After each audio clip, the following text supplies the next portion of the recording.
Bien, hermanos, vamos el día de hoy a compartir juntos la lectura y una reflexión. Una reflexión es en el capítulo 7 del libro de la carta a los romanos. Encontramos entonces, nos ubicamos todos, el libro la carta a los romanos y el capítulo número 7. Y este capítulo comienza diciendo lo siguiente. ¿Acaso ignoráis, hermanos, pues hablo a los que conocen la ley, que la ley se enseñorea del hombre entre tanto que éste vive? Porque la mujer casada está sujeta por la ley al marido mientras éste vive, pero si el marido muere, ella queda libre de la ley del marido.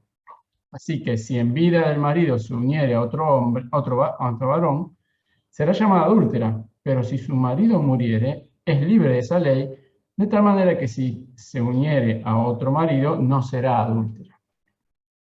Así también vosotros, hermanos míos, habéis muerto a la ley mediante el cuerpo de Cristo para que seáis de otro, del que resultó de los muertos, a fin de que llevemos fruto para Dios. Porque mientras estábamos en la carne, las pasiones pecaminosas que eran por la ley, obraban en nuestros miembros llevando fruto para muerte. Pero ahora estamos libres de la ley, por haber muerto para aquella en que estábamos sujetos, de modo que sirvamos bajo el régimen nuevo del Espíritu y no bajo el régimen viejo de la letra. ¿Qué diremos, pues? ¿La ley es pecado? En ninguna manera, porque yo no conocí el pecado sino por la ley, porque tampoco conocería la codicia si la ley no dijera, no codiciarás. Mas el pecado, tomando ocasión por el mandamiento, produjo en mí toda codicia, porque sin la ley el pecado está muerto. Y yo sin ley vivía en un tiempo, pero venido el mandamiento, el pecado revivió y yo morí. Y hallé en el mismo mandamiento que era para vida, a mí me resultó para muerte. Porque el pecado, tomando ocasión por el mandamiento, me engañó y por él me mató. De manera que la ley a la verdad es santa y el mandamiento santo, justo y bueno. Luego, lo que es bueno vino a ser muerte para mí, en ninguna manera, sino que el pecado, para mostrarse pecado, produjo en mí la muerte por medio de lo que es bueno, a fin de que por el mandamiento el pecado llegase a ser sobremanera pecaminoso. Porque sabemos que la ley es espiritual, mas yo carnal vendido al pecado. Porque lo que hago no lo entiendo, pues no hago lo que quiero, sino lo que aborrezco, eso hago. Y si lo que no quiero, esto hago, apruebo que la ley es buena. De manera que ya no soy yo quien hace aquello, sino el pecado que mora en mí. Y yo sé que en mí, esto es, en mi carne, no mora el bien. Porque el querer el bien está en mí, pero no el hacerlo. Porque no hago el bien que quiero, sino el mal que no quiero, eso hago. Y si hago lo que no quiero, ya no lo hago yo, sino el pecado que mora en mí. Así que, queriendo yo hacer el bien, hallo esta ley, que el mal está en mí. Porque según el hombre interior me deleito en la ley de Dios, pero veo otra ley en mis miembros, que se revela contra la ley de mi mente y que me lleva a cautivo la ley del pecado que está en mis miembros. Miserable de mí, ¿quién me librará de este cuerpo de muerte? Gracias doy a Dios por Jesucristo, Señor nuestro. Así que yo mismo con la mente sirvo a la ley de Dios, más con la carne a la ley del pecado. Este es un capítulo, como sabemos los capítulos son divisiones con el fin de ordenar y tener referencias que podemos dividir en tres relaciones, en tres aspectos que están obviamente relacionadas también con lo anterior, porque podemos comenzar viendo esta relación de vida y muerte como relación entre nosotros y la ley y el pecado en los versículos finales del capítulo número 6. Vamos a avanzar algo sobre eso más adelante. Lo que sí podemos ver en este en este capítulo tres ideas principales, o tres, podemos mencionar tres secciones o puntos sobre los cuales el apóstol quiere llamar la atención de los hermanos en Roma. En un primero que encontramos al primer capítulo, al principio del capítulo, sería del primer versículo hasta el 7, habla de la cierta relación que hay entre, la nueva relación que debe haber entre el creyente, el Hijo de Dios, y la ley. Luego en la sección que encontramos, o en el párrafo que encontramos entre el versículo 7 al 14, la relación de la ley, el creyente, en relación con la ley y el pecado. Y luego en la sección final del 15 al 24, la relación del creyente con el pecado. Estos tres entes, hay distintas relaciones entre sí y ese es el análisis que inicialmente hace el apóstol en esta carta. Comienza el análisis planteándole a los hermanos, tanto en primer lugar, cuando vemos en el texto, parece dirigirse principalmente a aquellos hermanos que tenían origen judío, hablándole de que justamente la ley tenía influencia en los creyentes o en el hombre en la medida que el hombre viviese, como en realidad aplica para también la ley humana. Una persona está sujeta a la ley en la medida que la persona está viva. Y pone el ejemplo gráfico de la ley que une a la esposa y a los esposos, que entre tanto ambos viven en las condiciones ideales que creó el matrimonio de Dios, hay una obligación mutua, o sea, hay una imposibilidad de separación o de reinicio de una relación. En cuanto uno de los dos muere, se corta ese vínculo y ya deja el uno de influir en el otro, de tener un condicionamiento y por lo tanto el cónyuge que queda vivo puede reiniciar una relación legal con otra persona. En este caso, toma el ejemplo de la mujer, dando como referencia, pero obviamente esto aplicaba a ambas personas. Y es ahí donde justamente él, habiendo hecho la referencia cuando vemos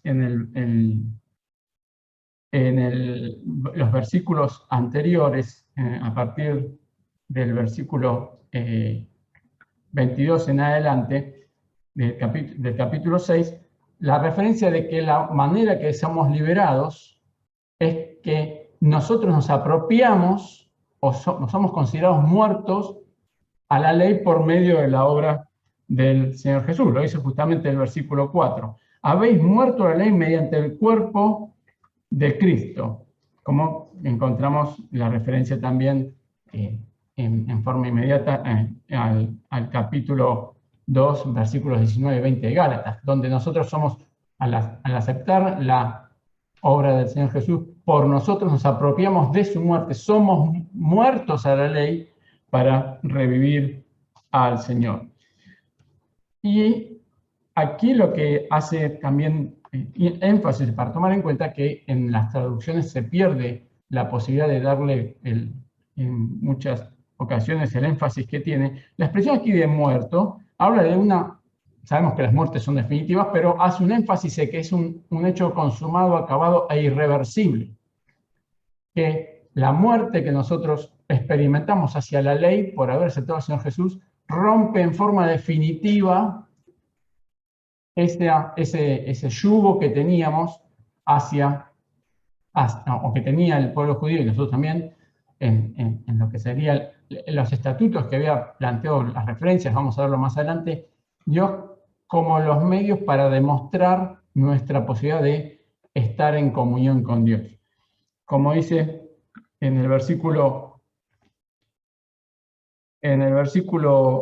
4, ¿sí? Habéis muerto, así también vosotros, como tomando referencia en comparación el ejemplo dado en los versículos 2 y 3 de la mujer y el marido, los esposos, así también vosotros, hermanos, habéis muerto a la ley mediante el cuerpo de Cristo para que seáis de otro. ¿De quién? Del que resultó de los muertos, del Señor Jesús, a fin de que llevemos fruto para Dios. Porque mientras estábamos en la carne, las pasiones pecaminosas que eran por la ley, no que eran por la ley, sino que justamente se manifestaban por la ley, obraban en nuestros miembros llevando fruto para muerte. Este verbo obraban, vamos a encontrar que tiene una relación también con lo que vamos a leer a partir del versículo 15, porque habla de una acción con autoridad, con fuerza. Algo que, como vemos más adelante, nosotros en forma natural estábamos impulsados a hacer. Pero que ahora, como estamos libres, porque ya la muerte nos hace que hayamos la ley o haya perdido su capacidad de sentencia sobre nosotros, por haber muerto aquella que estábamos sujetos, de modo que sirvamos ahora bajo el régimen nuevo del Espíritu y no bajo el régimen viejo de la letra. Acá también encontramos, en este versículo 6, un hilo de relación con el versículo 22 del capítulo 6, que habíamos leído recién. Mas ahora habéis sido libertados del pecado y hechos siervos de Dios. Tenéis por vuestro fruto la santificación y como fin la vida eterna. Acá, nuevamente, el apóstol recalca que ahora en forma natural o en forma automática, en vez de estar sirviendo al pecado, debemos estar sirviendo al Señor. El verbo acá de que sirvamos está relacionado con la persona que sirve, pero no voluntariamente, sino porque le es impuesto. No porque Dios nos imponga, sino porque nace naturalmente, debería nacer naturalmente el ahora servir a Dios. Hecha esta comparación, el apóstol, de que el haber aceptado al Señor Jesús genera esa ruptura de la dependencia de la ley, lo que hace es analizar cómo es la relación de la ley con el pecado y con los creyentes, con las personas. Porque dice, entonces, ahora que se ha roto la ley, porque la ley era pecado, o sea, el problema era, el origen de los problemas era finalmente la ley, de la cual ahora nos libramos. Y encontramos esta expresión que en varias ocasiones podemos leer en las distintas cartas del apóstol, que tiene una fuerza que quizás es difícil de transmitir inicialmente. Este en ninguna manera vendría a ser un pero por supuesto que no. Es bien enfático el término, la fuerza que se aplica a la expresión, pero por supuesto que no. Y eso lo vamos a seguir encontrando en otras expresiones. Entonces, cuando veamos en ninguna manera, está hablando de una expresión bien enfática de que lo que se está diciendo es exactamente lo contrario, que no tiene absolutamente ninguna asidero lo que se está mencionando. Entonces, ¿qué dice? ¿La ley es pecado? No, por supuesto que no. Porque en realidad lo que sucedió es que la ley evidencia, cuando leemos el pasaje, aquello que está en nosotros que es malo, pero hasta que no se enuncia la maldad o la pecaminosidad de ese hecho, no es posible tenerlo establecido. Como sabemos, todo aquello que no está expresamente prohibido está tácitamente permitido. Y entonces eso es lo que justamente está transmitiendo el apóstol, que inicialmente, tomando un ejemplo bien concreto, naturalmente él podía codiciar, podía aspirar en una forma equivocada a algún bien, alguna cosa, y él lo tomaba como algo natural y algo que no le no era malo. Pero hasta tanto que la ley, pues, definida por Dios, le decía, no codiciarás. Porque Porque porque yo no conocí el pecado, dice, pero yo no conocí el pecado sino por la ley, porque tampoco conocía la codicia si la ley no dijera no codiciarás. Él tenía el sentimiento, pero no lo veía como algo negativo. Hasta tanto, evidentemente, estaba la ley que le decía esto está mal. ¿Y qué sucede? En ese momento, y lo podemos también leer en conjunción con Santiago 1, empieza el proceso por el cual el pecado se va generando y finalmente provoca la muerte, provoca la separación. Porque al cometerse el pecado, al estar enunciado el pecado y cometerlo nosotros, nos aleja de Dios, nos distancia de Dios y genera la muerte espiritual. La rotura del vínculo de vida con Dios. Yo sin ley vivía en un tiempo, pero venido el mandamiento, el pecado revivió y yo morí. Y este revivió está atado al juego de palabras del versículo 8, que dice, pero sin la ley el pecado está muerto. No que no esté muerto el pecado, sino que no tiene capacidad de acción, no tiene capacidad de influencia.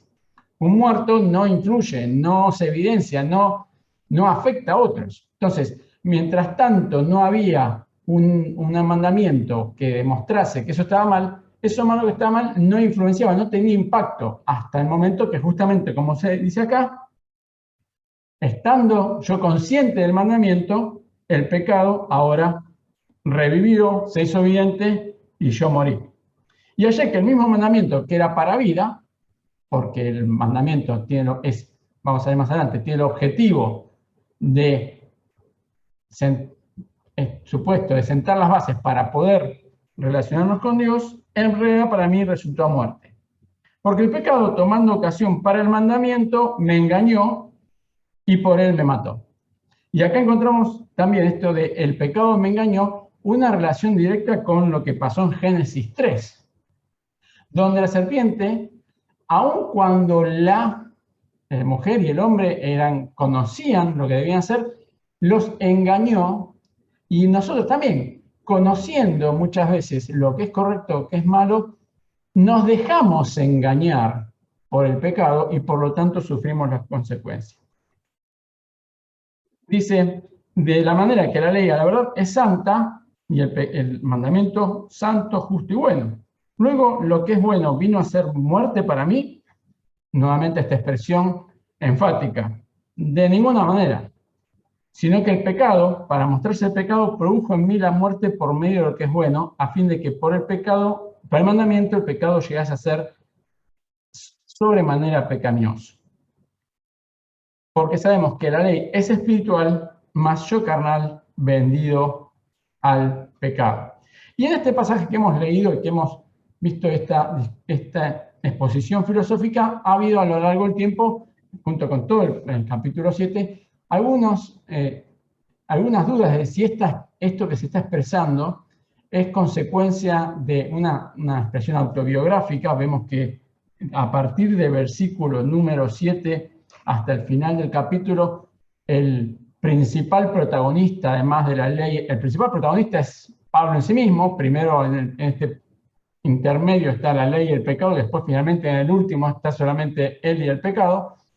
Ahora, hay distintas opiniones si esto es algo que ocurre antes de la salvación o en su proceso de crecimiento espiritual, o era una experiencia propia en ese momento. Está claro que podemos deducir, mejor dicho, que esta primera expresión es justamente ese momento en donde Pablo, que en un momento, según lo que él relata y lo que leemos en la Escritura, era un fariseo irreprensible, absolutamente convencido de que estaba llevando a cabo toda la ley de acuerdo a lo que Dios establecía. Y cuando él finalmente se encuentra con el Señor y el Señor le hace darse cuenta de su pecado, hace toda esta deducción lógica de que la ley era buena, pero la ley no lo iba a llevar al Señor a la reconciliación con Dios. sino que simplemente iba a evidenciar su condición pecaminosa. Y que la ley, que era justa y buena porque fue dada por Dios, sabemos que Dios no puede venir nada que no sea bueno y justo, como vemos acá, santo, justo y bueno, porque eran leyes de Dios, no podía de ninguna manera hacer otra cosa, era la evidencia para demostrar lo malo, lo injusto y lo corrompido que era Pablo, como obviamente ocurre con cada uno de nosotros. La figura que encontramos aquí de Pablo no es más que nuestro propio reflejo, que cuando en forma sincera y en forma objetiva nos ponemos delante de Dios, nos damos cuenta que estamos incapacitados por nuestra propia cuenta de reconstruir nuestra relación con Dios, de reconciliarnos con Dios. Y lejos de nosotros tener que ofendernos porque la ley no es como a nosotros nos gusta o porque las condiciones que Dios establece nos parecen injustas, sabemos que finalmente está de nuestro lado la responsabilidad de nuestro extravío. Por eso justamente como dice aquí en el versículo 14, sabemos que la ley es espiritual, como poniendo en el otro lado de, mas yo soy carnal, lo dice Pablo, o sea, afectado justamente por nuestra condición humana de la carne como un símbolo de nuestra natural tendencia a hacer lo malo, como referencia justamente a lo que leíamos en el versículo 5, donde habla, porque mientras estábamos en la carne, en este caso, fijémonos que Pablo no está diciendo que él está en la carne, sino que él es carnal, que seguimos estando. En cambio, al estar en la carne, el versículo 5 habla de cuando aún no habíamos reconciliado con Dios. Era nuestro hábitat natural. Nuestro hábitat natural, el estar lejos de Dios, estar dispuestos a llevar adelante todo aquello que nuestros impulsos naturales, como leemos en Santiago, la concupiscencia que tenemos dentro de nosotros, da arranque a todo el proceso que termina en la ejecución del pecado y en nuestra sentencia de muerte. Y llegamos entonces a la tercera parte, donde también hay distintas ópticas que podemos pensar. Este pasaje está pensado o lo dice una persona que es un creyente que recién comienza, lo dice Pablo como ya un creyente maduro, lo plantea como lo que se encuentra una persona que aún no ha conocido al Señor Jesús como Salvador. Es como que, digamos, el yo que está figurando acá, ¿qué clase de persona es? O sea, ¿cuál es la condición espiritual de esta persona? Y cuando leemos el pasaje y pensamos en el contexto, vemos que, y viendo Pablo a quién le estaba escribiendo, en qué condiciones, debemos inclinarnos por la posición donde el que está relatando esto es una persona que ha reconocido su pecaminosidad, que ha perdido perdón a Dios por sus pecados, que ese vínculo que habíamos hablado de los versículos anteriores, de la rotura, digamos, de la dependencia de la ley ya se ha consumado, que esa ley fue la que nos hizo dar cuenta de lo que nosotros hacíamos estaba lejos de lo que Dios decía y que por lo tanto nos condenaba. Y sin embargo se encuentra con que hay una serie de situaciones y de elementos que siguen tendiendo a aquella situación que quiere abandonar. Y habla en primer lugar, ya arranca con el versículo 14, cuando habla de que él se reconoce carnal. Encontramos en las epístolas que hay como dos grandes posiciones o dos grandes actitudes que un creyente puede tener. Un creyente carnal que mayoritariamente se deja influenciar por la vieja naturaleza que tenemos cada uno de nosotros aún en nuestros cuerpos, en nuestra mente, en nuestro espíritu, o aquel que es espiritual. Y uno dirá, bueno, pero si Pablo dice que es carnal, no debería ser el Pablo que escribe esta carta. Y no nos cabe duda que cuanto uno más cerca está del Señor, cuanto más cercano y más espiritual es, más carnal se siente. Esa debería ser la forma de reaccionar de cada uno de nosotros. Cuanto más nos vemos impedidos de cumplir y de hacer las cosas de la manera que Dios pretende, y más nos toca, nos sensibiliza el hecho de no atender y llevar la vida que Dios quiere que nosotros llevemos acorde a ser sus hijos y a haber sido rescatados, como dice en 1 Pedro, nuestra forma antigua de vivir, nuestra manera vana de vivir, justamente es que vamos a tener esta situación, donde encontramos que primero dice que él no entiende, acá habla de cómo afecta a su intelecto el pecado, ¿sí? Dice, porque lo que hago no lo entiendo, pues no hago lo que quiero, sino lo que aborrezco, eso hago. Él en su intelecto es afectado, digamos, influenciado por la mente de Cristo, porque la tenemos, quiere hacer una cosa, pero sin embargo nuestra carnalidad, vamos a obviamente identificarnos con esta situación que está diciendo, porque está hablando en primera persona, así que cada uno de nosotros podemos hacer nuestra, sin lugar a duda, esta expresión. Dice, no entiendo, o sea, nos encontramos con que sabemos lo que debemos hacer, pero no lo hacemos. Eso es justamente lo que encontramos en este pasaje, si lo vemos más adelante. Dice, primero no lo entiendo, primero no lo...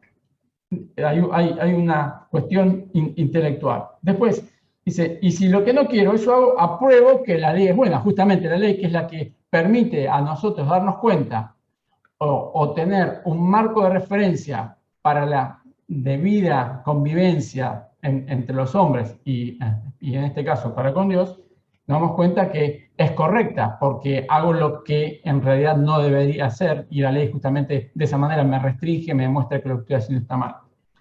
De manera que ya no soy yo quien hace esto, sino el pecado que mora en mí. Acá se ve afectado no solamente su parte intelectual, sino su parte volutiva. Parece como que alguien está o sea, él siente que no puede controlarse a sí mismo. Primero, no solamente él no puede entender cómo lo hace, y después no puede controlarse. Y ahí es donde él, nuevamente, haciendo uso de su razón, dice, he aquí, y yo sé que en mí, esto es, en mi carne, en mi naturaleza, no mora el bien. Porque el querer el bien está en mí, pero no el hacerlo. Tengo la idea, inclino a hacerlo, pero no lo puedo hacer. Porque no hago el bien que quiero, sino el mal que no quiero, eso hago. Y si hago lo que no quiero, ya no lo hago yo, sino el pecado que mora en mí. Y aquí entra, primero vimos la parte intelectual, después vimos la parte evolutiva y acá la actitudinal. Va, digamos, exteriorizándose cada vez más lo que había en el interior.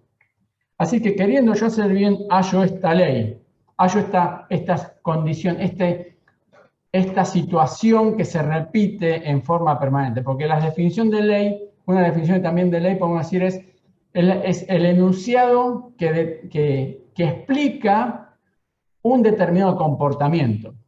La ley de la gravedad no hace que las cosas se caigan. No, la ley de la gravedad lo que hace es describir que hay fuerzas que hacen que los objetos se atraigan entre sí, y así como la lapicera es atraída hacia la Tierra también es atraída hacia la lapicera.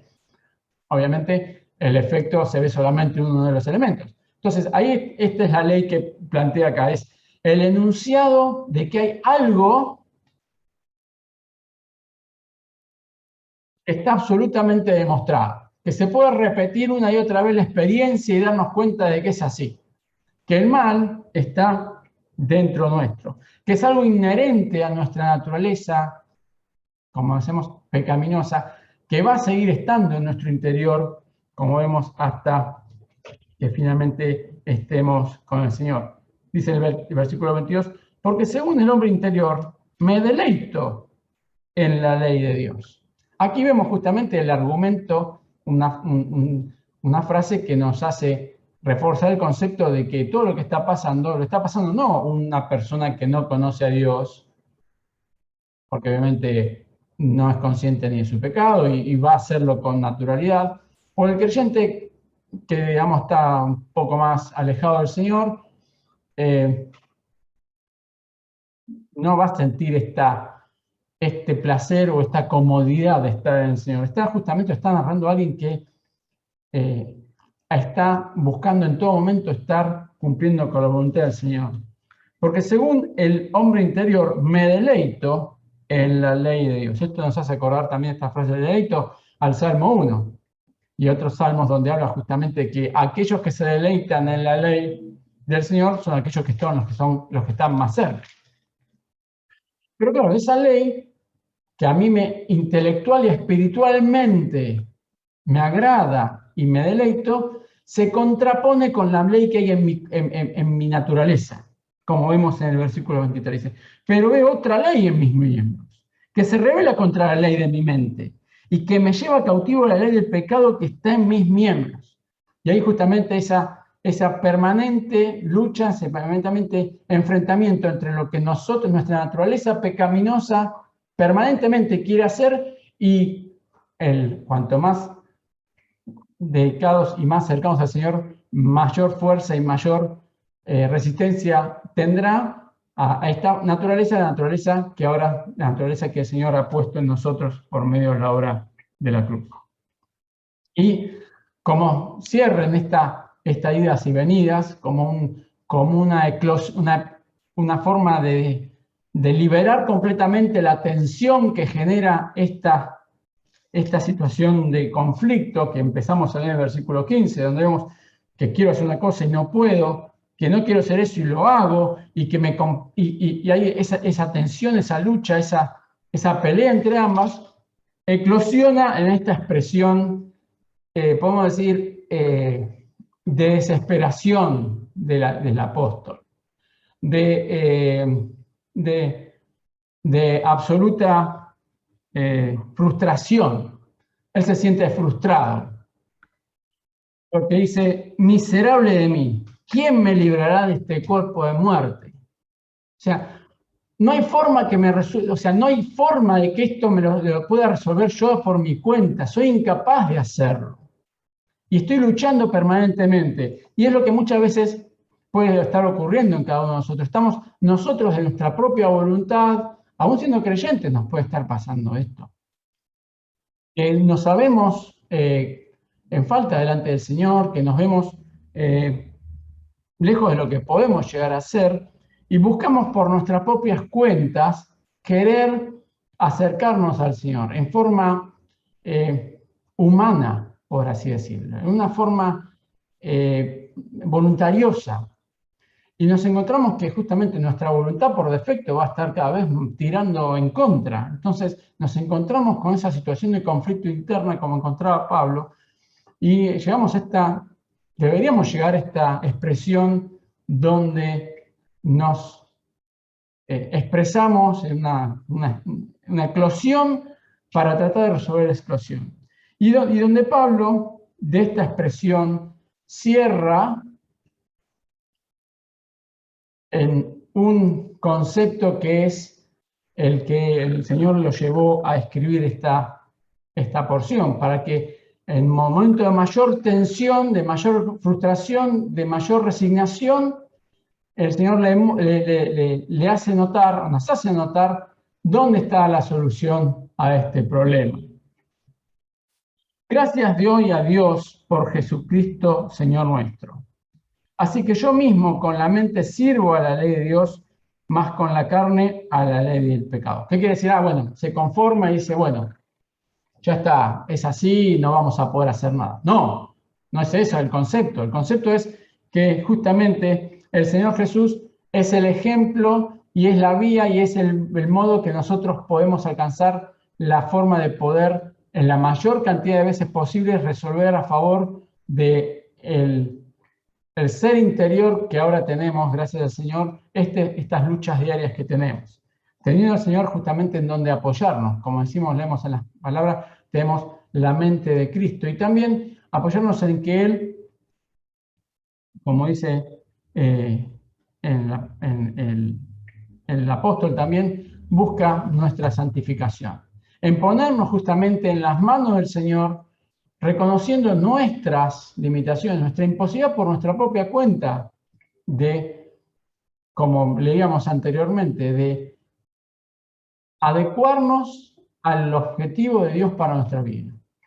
En justamente ponernos delante del Señor y decir, Señor, mi cuerpo naturalmente va a querer, y mi naturaleza va a querer alejarme de ti. Me pongo en tus manos para justamente tú me ayudes a poder estar más cerca tuyo. Ahí es justamente lo que nos expresa este versículo 25, no diciendo que Pablo se resigna, sino que Pablo acepta las condiciones, acepta el hecho de que va a ser una lucha permanente, que hay una parte de su ser de que va a estar permanentemente queriendo alejarse de Dios. Y que por otro lado Dios le va a dar las posibilidades de cada vez estar más cerca de Él a través de la comunión y el servicio con el Señor. Algo que sin duda todos nosotros experimentamos en nuestro andar diario.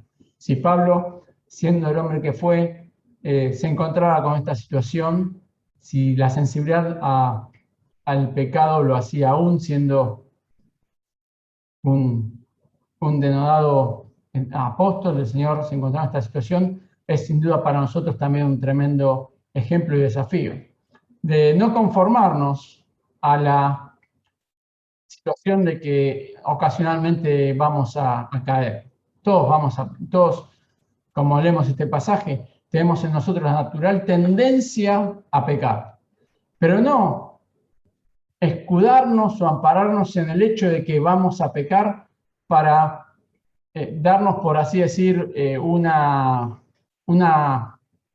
espacio de ventaja, un rango de tolerancia para el pecado.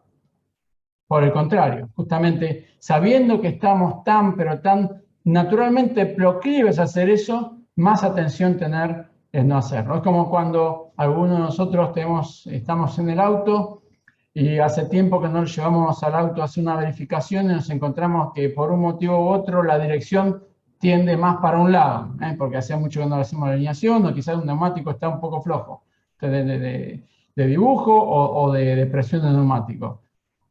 ¿Qué hacemos? Dijimos, bueno, sí, tira para ese lado, entonces voy a dejar que siga tirando. No, justamente, más nos esforzamos, más hacemos el esfuerzo de que vaya para el otro lado, porque no, o sea, la tendencia natural es que vaya para la derecha. Bueno, tenemos que hacer el esfuerzo nosotros adicional de ir para la izquierda, para que sigamos por la línea recta donde tenemos que ir, hasta que podamos llegar al momento donde podemos hacer el servicio que corresponde y ahí la dirección va a estar más encarrilada. Bueno, lo mismo nos pasa en nuestra vida espiritual.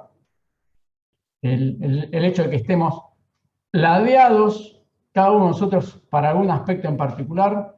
Satanás sabe muy bien dónde son nuestros puntos débiles, dónde estamos más o menos expuestos, tenemos nuestra mayor facilidad para caer, estar atentos y tener el volante firme tirando para el lado que corresponde para seguir en la vía que el Señor nos ha puesto delante. Así que en primer lugar nos desanimamos, quizás como Pablo al ver que no podemos cumplir, quizás también nos podemos frustrar o sentir imposibilitados, pero qué bueno es, como lo hizo Pablo, reconocer que estamos secundados, ayudados y soportados por el Señor para poder hacer frente a esta dificultad que cada uno de nosotros tenemos, de combatir diariamente, cada vez día estar buscando cumplir la voluntad del Señor y alejarnos del pecado. Que el Señor nos bendiga al leer este pasaje, a sentirnos seguros de que el Señor está al tanto de nuestras debilidades y está dispuesto a ayudarnos a poder sacarlas de nuestro camino, a poder cada día estar más cerca de Él buscando su voluntad. Que el Señor nos bendiga.